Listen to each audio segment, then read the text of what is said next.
نحمده ونصلي على رسوله الكريم أما بعد فأعوذ بالله من الشيطان الرجيم بسم الله الرحمن الرحيم إن الله يأمركم أن تؤدوا الأمانات إلى أهلها وعن أبي هريرة رضي الله تعالى عنه قال رسول الله صلى الله عليه وسلم لا إيمان لمن لا أمانة أو كما قال عليه الصلاة والسلام يا رب صل وسلم دائما أبدا على حبيبك خير الخلق كلهم۔ میرے دوستوں، بزرگوں، بھائیوں،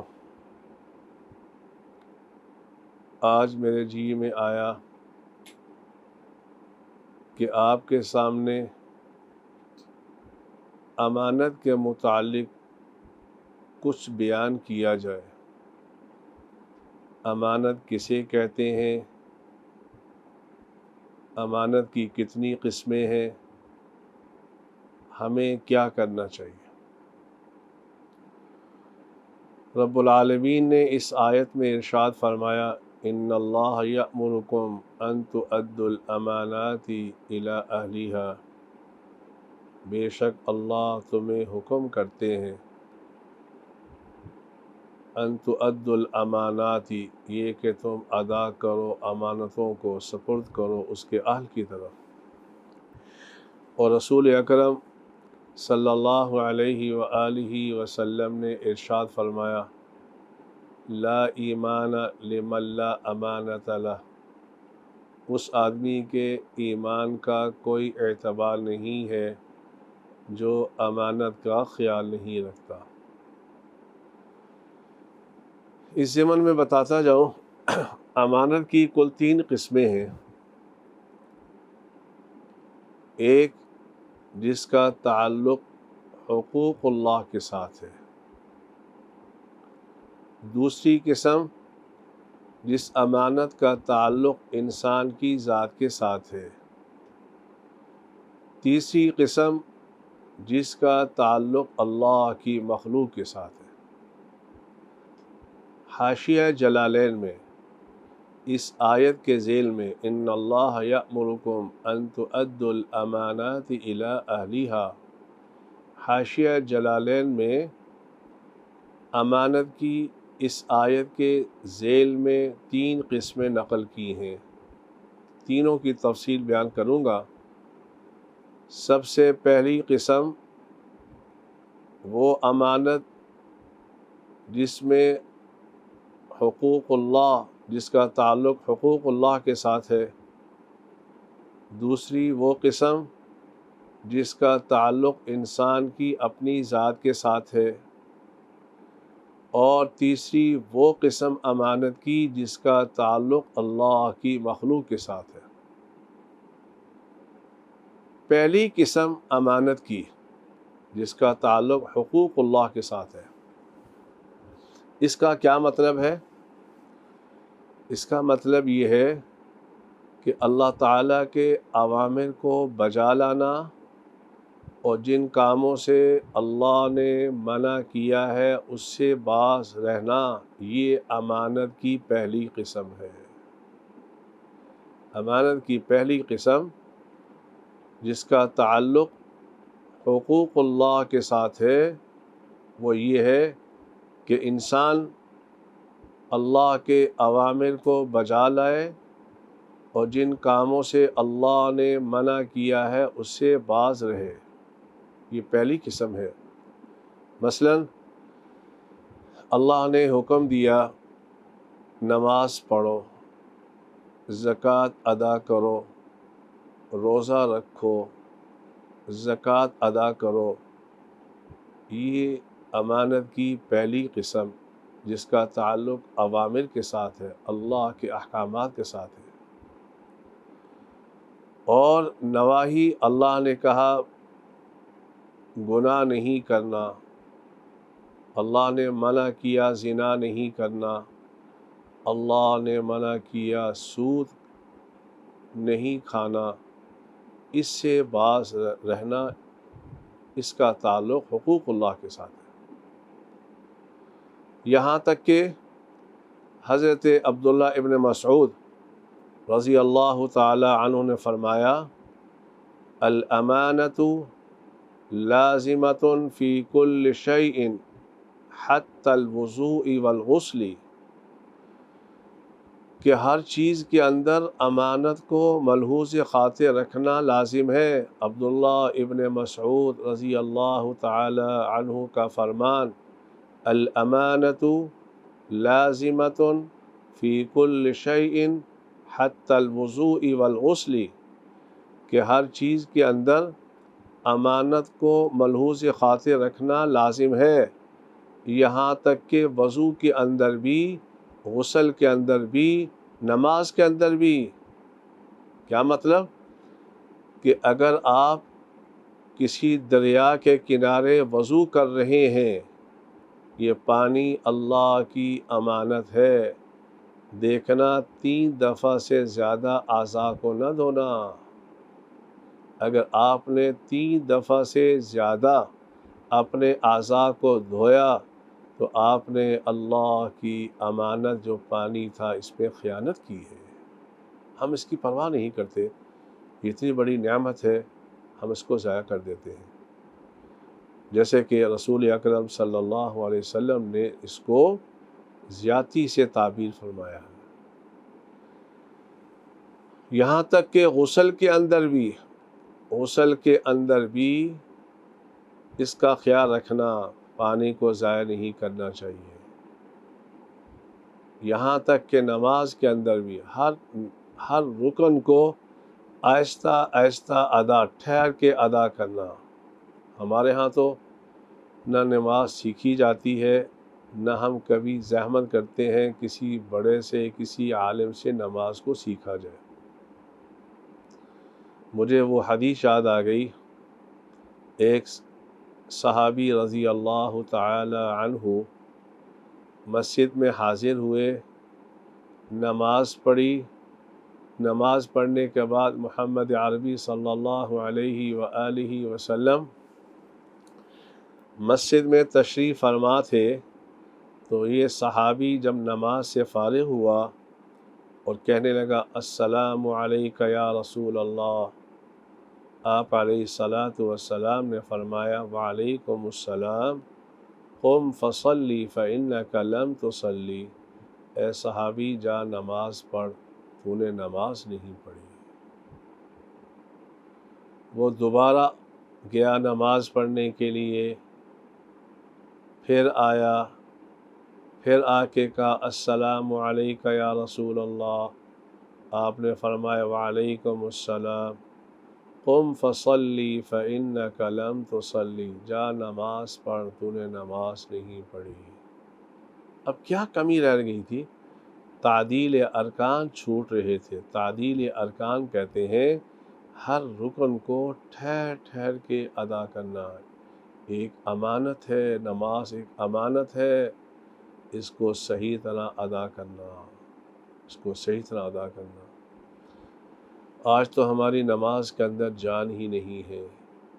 صحابہ کرام رضوان اللہ تعالی علیہم اجمعین پر جب حالات آتے تھے تو صحابہ اور رسول اکرم صلی اللہ علیہ وآلہ وسلم کا اپنا بھی معمول یہی تھا، آپ نماز کی طرف متوجہ ہوا کرتے تھے اور ایسی نماز پڑھتے تھے، ایسی نماز پڑھتے تھے، اس نماز کے ذریعے سے اللہ سے اپنی ہر بات منوا لیا کرتے تھے۔ مجھے اس پر ایک بات یاد آ گئی امام غزالی رحمہ اللہ تعالیٰ کی۔ کسی نے امام غزالی رحمہ اللہ تعالیٰ سے سوال کیا کہ حضرت نماز کیا ہے؟ نماز کیا ہے؟ امام غزالی رحمہ اللہ تعالیٰ نے فرمایا، تیری نماز یا میری نماز؟ کہ حضرت آپ کی نماز اور میری نماز میں کیا فرق ہے؟ آپ بھی ظہر کے 4 فرض پڑھتے ہیں، میں بھی 4 ہی پڑھتا ہوں۔ آپ بھی عصر کے 4 فرض پڑھتے ہیں، میں بھی 4 ہی پڑھتا ہوں۔ آپ مغرب کے 3 فرض پڑھتے ہیں، میں بھی 3 ہی پڑھتا ہوں۔ تو آپ کا سوال مجھے سمجھ میں نہیں آیا۔ امام غزالی رحمہ اللہ تعالی نے فرمایا بات تو تیری صحیح ہے، تعداد میں تو کوئی فرق نہیں ہے، لیکن کیفیت میں فرق ہے۔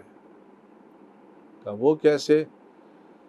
کہ وہ ایسے کہ تیرے لیے حکم یہ ہے کہ قیام میں تو قرات کر لے، تیرا قیام ادا ہو گیا، رکوع میں تسبیحات پڑھ لے، تیرا رکوع ادا ہو گیا، سجدے میں تسبیحات پڑھ لے، تیرا سجدہ ادا ہو گیا۔ لیکن غزالی کے بارے میں سن، غزالی اس وقت تک قیام سے رکوع کی طرف نہیں جاتا جب تک کہ آسمان سے آواز نہیں آتی کہ غزالی ہم نے تیرا قیام قبول کر لیا، اب رکوع میں چلا جا۔ اور رکوع سے اس وقت تک سر نہیں اٹھاتا جب تک کہ آواز نہیں آتی غزالی ہم نے تیرا رکوع بھی قبول کر لیا، اب سر اٹھا لے۔ تو انشاءاللہ کسی موقع پر نماز کے متعلق بھی مفصل گفتگو کروں گا۔ تو میں عرض کر رہا تھا، حضرت عبداللہ ابن مسعود رضی اللہ تعالی عنہ نے ارشاد فرمایا، الامانۃ لازمۃ فی کل شیء، ہر چیز کے اندر امانت کو ملحوظ خاطر رکھنا لازم ہے۔ تو پہلی قسم امانت کی یہ ہے جس کا تعلق حقوق اللہ کے ساتھ ہو۔ دوسری قسم امانت کی یہ ہے جس کا تعلق انسان کی اپنی ذات کے ساتھ ہے۔ یہ کیا ہے؟ اللہ نے ہمیں آنکھیں دی ہیں، یہ امانت ہے۔ اللہ نے ہمیں بولنے کے لیے زبان دی ہے، یہ امانت ہے۔ اللہ نے ہمیں سننے کے لیے کان دیے ہیں، یہ امانت ہے اللہ کی۔ اللہ نے سوچنے کے لیے دماغ دیا ہے، یہ ایک امانت ہے۔ اللہ نے چلنے کے لیے قدم دیے ہیں، یہ اللہ کی امانت ہے۔ مجھے وہ آیت یاد آ گئی، سورۃ یاسین میں رب العالمین فرماتے ہیں قیامت کے دن یوم نختم علی افواہہم وتکلمنا ایدیہم وتشہد ارجلہم، قیامت کے دن ہم تمہارے منہ پہ مہر لگا دیں گے، تمہارے اعضاء بولیں گے۔ میرے بھائیو، اللہ نے ہمیں کان دیے، یہ امانت ہے، اس سے ہم گانے نہ سنیں، اللہ کا قرآن سنیں، رسول اللہ کی باتیں سنیں، اکابرین کے اقوال سنیں۔ قیامت کے دن پوچھ ہوگی کہ ہم نے تجھے کان دیے تھے اپنا قرآن سننے کے لیے، اپنے نبی صلی اللہ علیہ وسلم کی باتیں سننے کے لیے، تو نے اس امانت کو کہاں خرچ کیا؟ کہیں خیانت تو نہیں کی؟ کیا جواب دیں گے؟ آنکھیں ایک امانت ہے، آنکھیں ایک امانت ہے۔ قرآن کہتا ہے یعلم خائنۃ الاعین وما تخفی الصدور، اے انسان تیری آنکھوں کی خیانت کو ہم جانتے ہیں، اور تیرے دل کے اندر جو باتیں ہم اس کو بھی جانتے ہیں۔ آنکھوں کی حفاظت کرو، آنکھوں کی حفاظت کرو۔ مجھے اس میں ایک بات یاد آ گئی، ایک دفعہ حضرت مولانا طارق جمیل صاحب دامت برکاتہم العالیہ، ان سے کسی نے پوچھا کہ مولانا آپ کی زبان میں اتنی تاثیر کیوں ہے، حالانکہ آپ بھی وہی باتیں بیان کرتے ہیں جو عام علماء بیان کرتے ہیں، تو آپ کی زبان میں تاثیر اتنی کیوں ہے؟ حضرت نے جواب دیا کہ میں نے اپنی آنکھوں کی بڑی حفاظت کی ہے، میں نے اپنی آنکھوں کی بڑی حفاظت کی ہے۔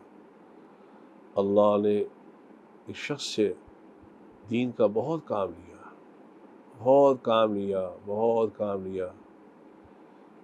جب یہ پڑھتے تھے، رائیونڈ میں جب پڑھتے تھے، ان کے استاد حضرت مولانا ظاہر شاہ صاحب جو صاحب کرامت بزرگ تھے، انہوں نے فرمایا مولوی طارق جمیل، اللہ تجھ سے پورے عالم میں دین کا کام لے گا، دیکھنا ریونڈ کی نسبت کا خیال رکھنا۔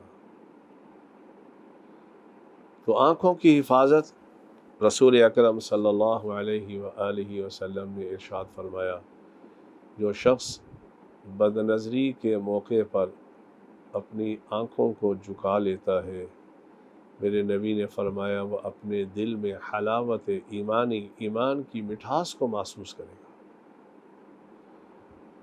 تو اللہ رب العالمین نے ہمیں آنکھیں دی، یہ اس کی امانت ہے، یہ اس کی امانت ہے۔ قیامت کے دن اس کے متعلق بھی سوال کیا جائے گا۔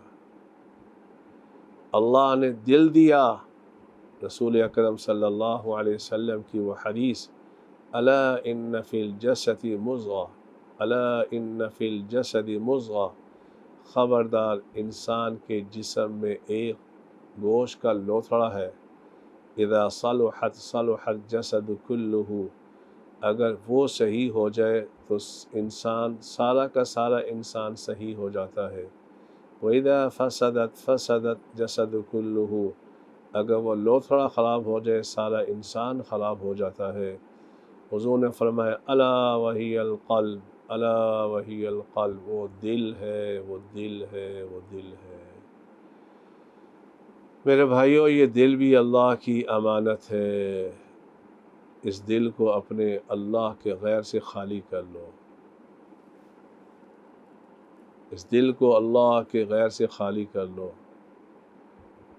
اور خالی کرنے کے بعد پھر یہ شعر پڑھنا خواجہ صاحب کا، ہر تمنا دل سے رخصت ہو گئی، اب تو آ جا اب تو خلوت ہو گئی۔ اے اللہ، میں نے اپنے دل کو تیرے غیر سے پاک کر دیا، اے اللہ اب تو میرے دل میں آ جا، اے اللہ اب تو میرے دل میں آ جا۔ تو یہ دل بھی ایک امانت ہے، اس کے متعلق بھی سوال کیا جائے گا۔ اپنی آنکھوں کی حفاظت کرو، اپنے کانوں کی حفاظت کرو، اپنی زبان کی حفاظت کرو۔ مولا علی قاری علیہ رحمۃ اللہ الباری نے زبان کے گناہوں کے متعلق عجیب ایک جملہ ارشاد فرمایا، فرمایا جرمہ صغیر و جرمہ کبیر، یہ جسامت کے اعتبار سے تو بڑی چھوٹی سی ہے، لیکن جرم کے اعتبار سے بہت بڑی ہے۔ اسی لیے بعض حضرات نے اس شعر کی نسبت حضرت علی رضی اللہ تعالی عنہ کی طرف کی۔ آپ نے فرمایا جراحات السنان لها التیام ولا یلتام ما جرح اللسان، کہ نیزوں کے لگے ہوئے زخم پر ہو سکتے ہیں، زبان کے لگے ہوئے زخم پر نہیں ہو سکتے۔ آج ہماری زبانیں چلتی ہیں، یہ نہیں سوچا جاتا ہم کیا کہہ رہے ہیں۔ کسی کی عزت کو اچھالنا ہو ہمارے لیے بڑا آسان ہے۔ میں اللہ کا واسطہ دیتا ہوں، کسی کی عزت کے ساتھ نہ کھیلنا۔ من ستر مسلما سترہ اللہ فی الدنیا والآخرہ، جو کسی کے عیوب پہ پردہ ڈالے گا اللہ اس کے عیوب پہ پردہ ڈالے گا۔ تو دوسری قسم امانت کی، جس کا تعلق انسان کی اپنی ذات کے ساتھ ہے۔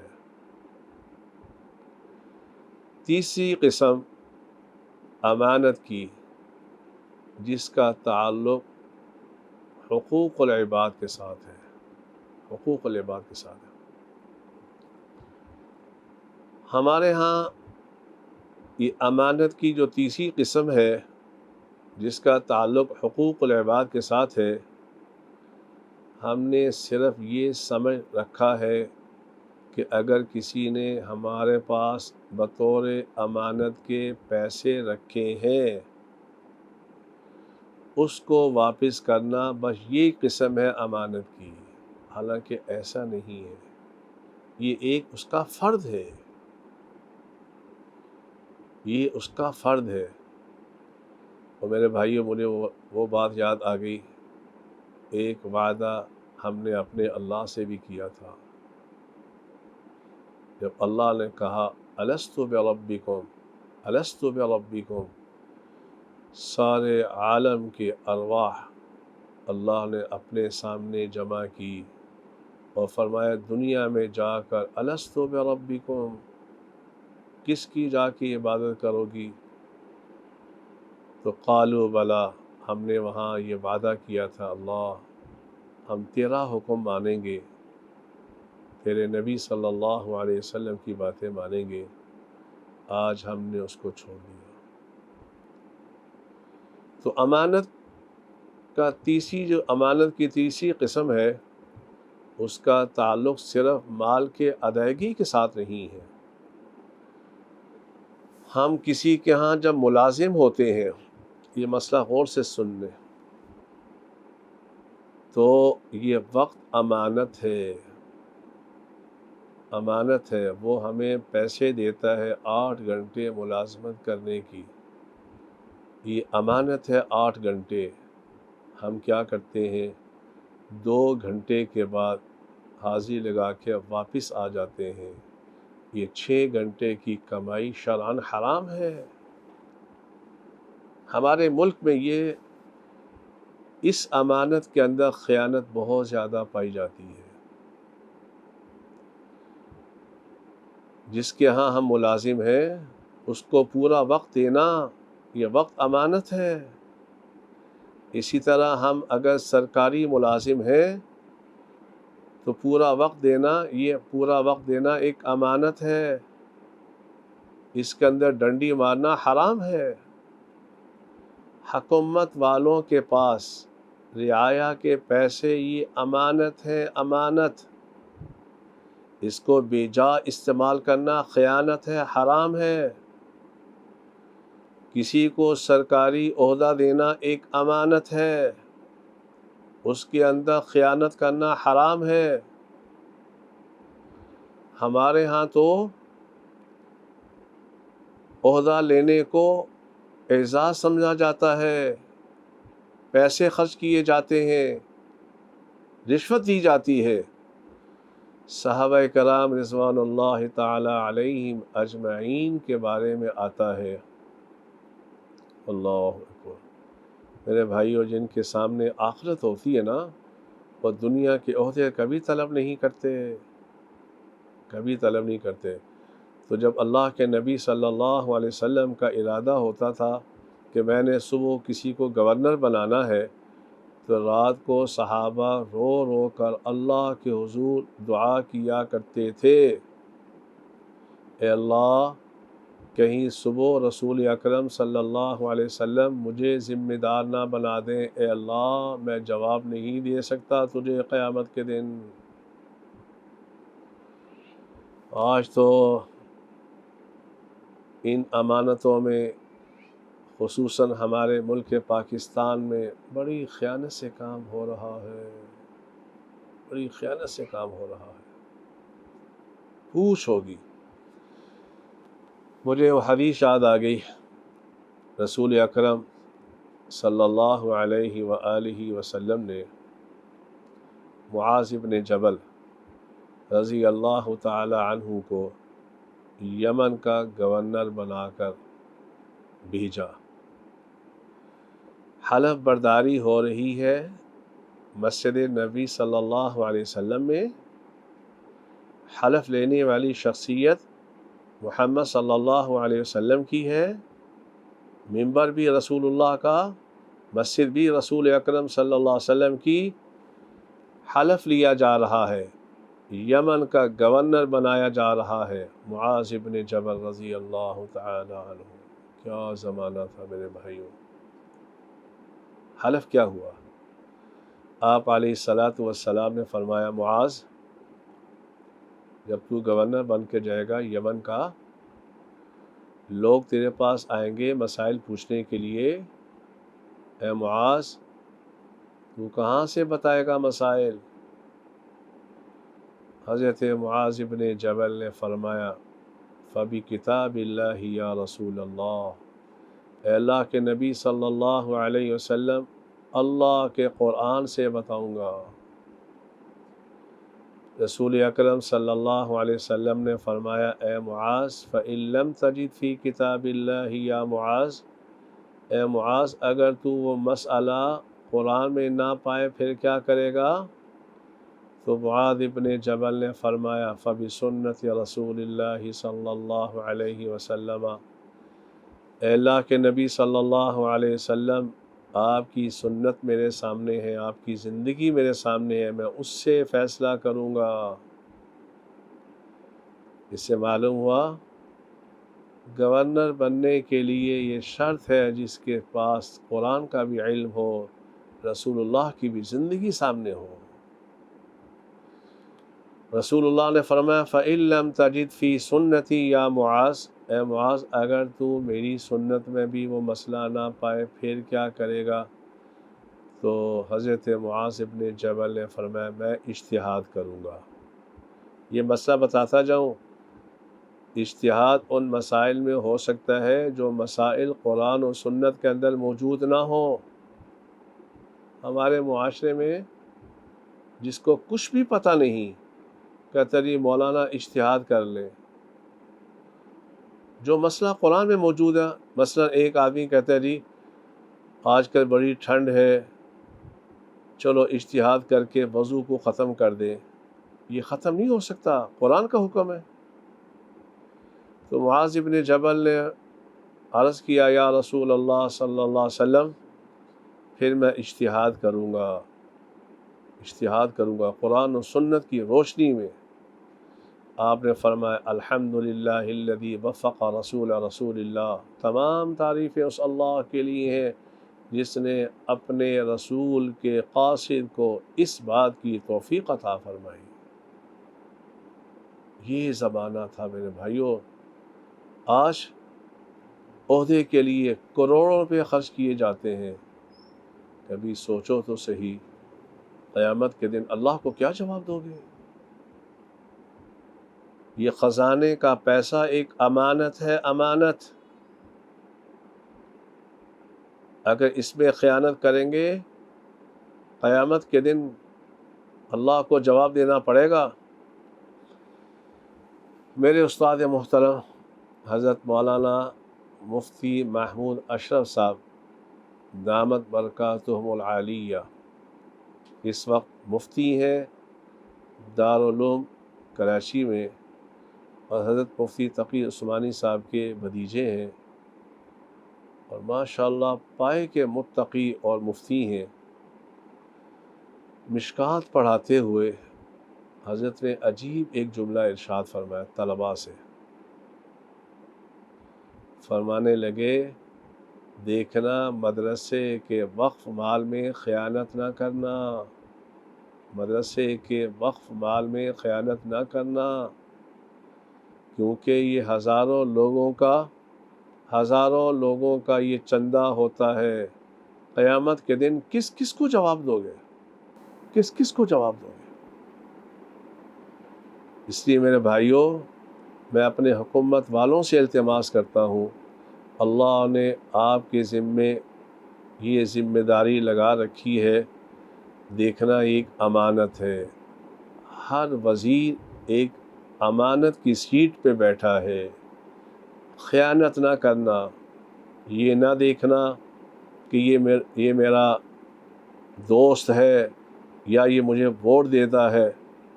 مجھے تو رسول اکرم صلی اللہ علیہ وآلہ وسلم کی حدیث یاد آ گئی، خدا کی قسم رسول اللہ کی زندگی ہمارے لیے نمونہ ہے، اسی میں کامیابی ہے۔ ایک قبیلے کی فاطمہ نامی عورت نے چوری کی، اللہ کے نبی صلی اللہ علیہ وسلم نے اس کے ہاتھ کاٹنے کا حکم کیا، اور اس پر آپ نے کیا فرمایا؟ فرمایا یہ تو فلاں قبیلے کی فاطمہ خاتون ہے، اگر میری بیٹی بالفرض والمحال اگر میری بیٹی فاطمہ بنت محمد صلی اللہ علیہ وسلم سے خدا نخواستہ، جو ممکن نہیں ہے، اگر ان سے چوری سرزد ہوتی میں ان کا بھی ہاتھ کاٹ دیتا۔ یہ ہے انصاف۔ جس ملک میں انصاف ہوتا ہے وہاں اللہ کی رحمت کی بارشیں نازل ہوتی ہیں۔ ہمارے ملک میں انصاف ختم ہے، انصاف ختم ہے۔ میں سب کی بات نہیں کرتا، کئی ایسے اللہ کے ولی ہیں، ایسے اللہ کے ولی آج بھی موجود ہیں۔ اس لیے میرے بھائیوں، اس امانت میں خیانت نہ کرنا۔ اللہ نے جو آپ کو ذمہ داری دے رکھی ہے اس کے اندر خیانت نہ کرنا، اپنا پورا وقت دینا۔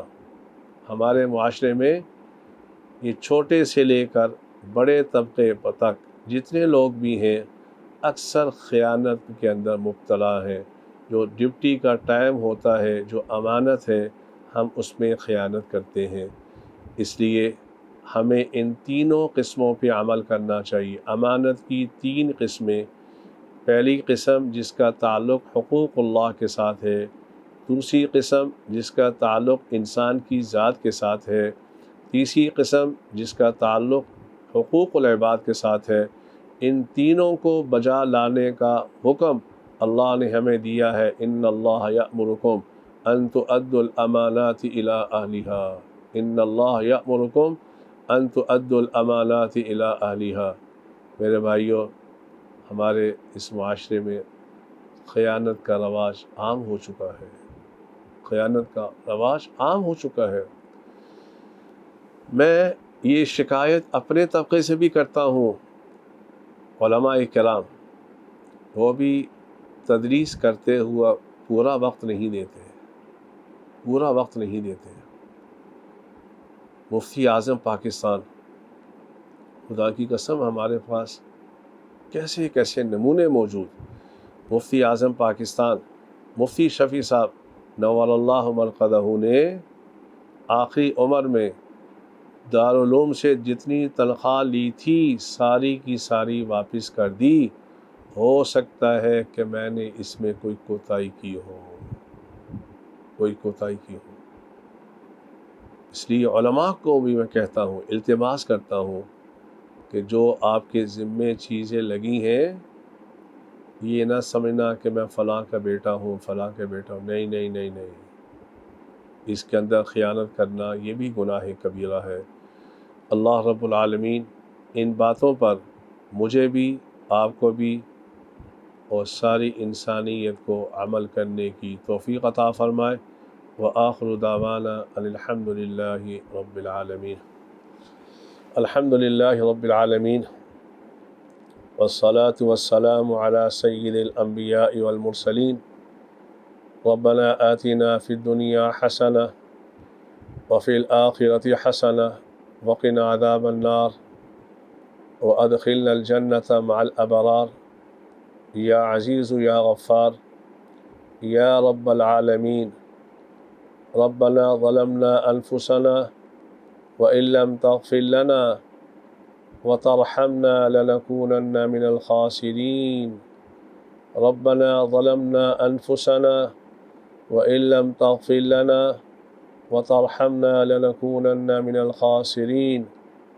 ربنا هب لنا من أزواجنا وذرياتنا قرة أعين واجعلنا للمتقين إماما، واجعلنا للمتقين إماما۔ اے اللہ ہمارے گناہوں کو معاف فرما دے، اے اللہ ہمارے گناہوں کو معاف فرما دے، اے اللہ ہماری سیئات کو حسنات سے تبدیل فرما دے۔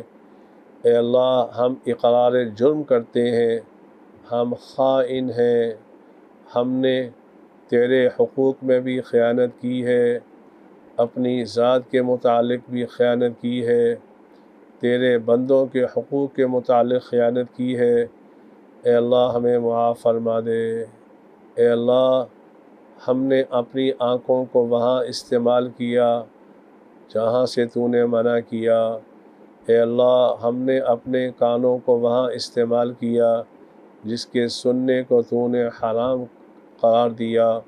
اے اللہ ہم نے تیری مخلوق کے ساتھ زیادتی کی، اے اللہ تو ہمیں معاف فرما دے، اے اللہ معاف فرما دے۔ اے اللہ اتنی بڑی ہم پر مصیبت آئی ہے، اے اللہ پھر بھی ہم تیری طرف متوجہ نہیں ہو رہے، ہماری معصیت ویسے ہی برقرار ہے۔ اے اللہ ابھی تک سود کا نظام ویسے ہی چل رہا ہے۔ ربا ہمیں چاہیے تو یہ تھا ہماری حکومت والے یہ اعلان آج کر دیتے، کیونکہ اسی رمضان کے مہینے میں پاکستان بنا۔ اے اللہ اسی رمضان میں ہماری حکومت والے اعلان کر دیں آج سے ہم نے اللہ کی بغاوت کو ختم کر دیا، آج سے ہم نے سود کے نظام کو ختم کر دیا، آج سے ہم نے اللہ کے ساتھ اعلان جنگ جس گناہ کے متعلق اللہ نے کیا، فَإِن لَّمْ تَفْعَلُوا فَأْذَنُوا بِحَرْبٍ مِّنَ اللَّهِ وَرَسُولِهِ۔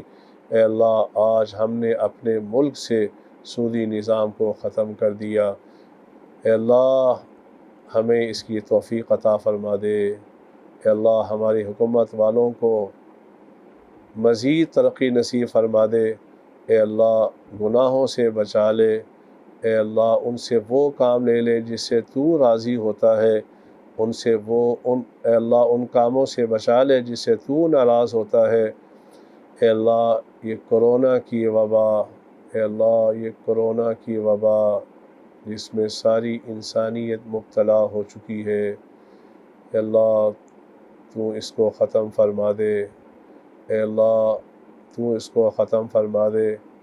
اے اللہ تیرے علاوہ کوئی نہیں ختم کر سکتا۔ اے اللہ دنیا میں ہر جگہ یہ باتیں ہو رہی ہیں، یہ کر لو تو کرونا ختم ہو سکتا ہے، یہ کر لو کرونا ختم ہو سکتا ہے۔ اے اللہ ہر طرف سے مایوسی کی آوازیں آ رہی ہیں، اے اللہ مایوسی کی آوازیں آ رہی ہیں کہ آج فلاں ملک میں اتنے آدمی اللہ کو پیارے ہو گئے، اتنے آدمی اس مرض کے اندر مبتلا ہو گئے۔ اے اللہ تو خوشی کی ہوا کو چلا دے، خوشی کی ہوا کو چلا دے، خوشی کی ہوا کو چلا دے۔ اے اللہ ہمارے روزوں کو قبول فرما لے، اے اللہ ہماری مساجد کو مزید آباد فرما دے۔ اے اللہ ہماری حکومت والوں کو جزائے خیر عطا فرما جنہوں نے ان مساجد کو آباد کیا، اے اللہ انہوں نے تیرے گھروں کو آباد کیا، تو ان کے گھروں کو آباد کر دے۔ اے اللہ حرمین شریفین کی حفاظت فرما، حرمین شریفین کی حفاظت فرما۔ اے اللہ رسول اکرم صلی اللہ علیہ وآلہ وسلم کے روضہ اطہر میں جانے کی توفیق عطا فرما۔ اے اللہ تو قادر مطلق ہے، اس وبا کو ختم فرما دے، اس وبا کو ختم فرما دے۔ اے اللہ جو ہم نے یہ باتیں سنی ہیں اس پر ہم سب کو عمل کرنے کی توفیق عطا فرما، ہم سب کو عمل کرنے کی توفیق عطا فرما۔ اے اللہ تو ہم سے راضی ہو جا، اے اللہ تو ہم سے راضی ہو جا، اے اللہ تو ہم سے ناراض ہے، تو ہم سے ناراض ہے، تو ہم سے ناراض ہے۔ ربا اگر تو ناراض ہو گیا تو ہم ذلیل ہو جائیں گے، اے اللہ اگر تو ناراض ہو گیا تو ہم اس قابل نہیں کہ ہم اس دھرتی میں چلتے رہیں، ہمارا مر جانا بہتر ہے۔ ربا تو ہم سے راضی ہو جانا، ربا تو ہم سے راضی ہو جا، ہم سے راضی ہو جا۔ وصلی اللہ تعالی علی خیر خلقہ محمد وعلی آلہ واصحابہ اجمعین برحمتک یا رحمن۔